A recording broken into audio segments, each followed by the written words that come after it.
Alright, section 7.4 is quadrilaterals. Get your notes ready here. First of all, quadrilateral is considered a polygon with four sides, so any four-sided figure. There's quite a bit of them, so here we go. First one is a trapezoid, and that's when you have one pair of parallel sides. This side and this side would be considered the trapezoid.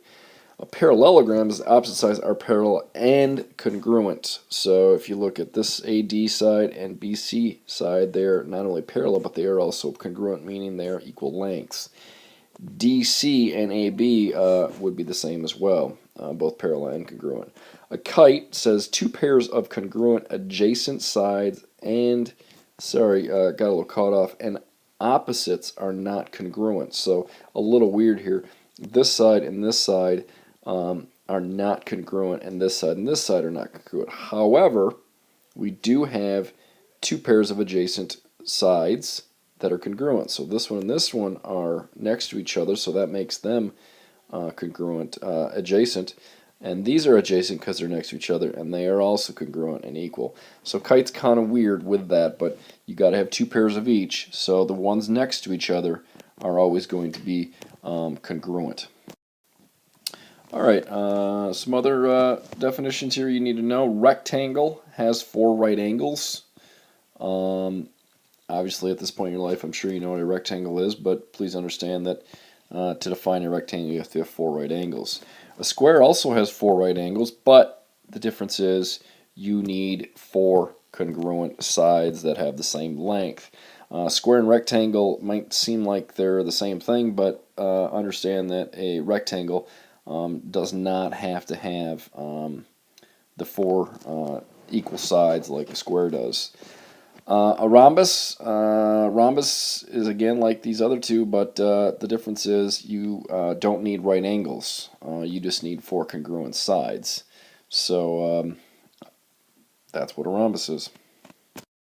Alright, just examples of how we would classify quadrilaterals. We just looked at what the definitions are. Pretty simple, I would hope, at this point. We have four right angles here, and we have four congruent sides. That, of course, makes this a square. That's an R. B, I've got two sides here that are adjacent, and they're congruent, and I have two sides here that are adjacent and congruent, so that makes that a kite. Find the value of x. Perfect. Good job, Autumn. That was my daughter, Autumn, helping us out here today. Find the value of x. We have four angles. Now, think about it. We haven't talked about it. We talked about the triangles, but polygons, four-sided figures, instead of 180 degrees like a triangle, the value of the angles has to add up to 360 degrees. So I'm going to go ahead and I'm going to add 70 plus 75 plus 115, and I am going to get 260 degrees. So 260 degrees plus x has to equal 360 degrees. So when I go about doing that and I subtract 260 from both sides, I am going to get x equals 100 degrees. Alright, I have a number of practice problems for you to do tonight here. It won't take you long. You have to classify these quadrilaterals. Just need a name for 1, 2, and 3. And you also have to find the value of x for number 4 and number 5. I don't think that's too hard. I'm sure you can handle that. Good luck, and we will see you tomorrow. Have a good night.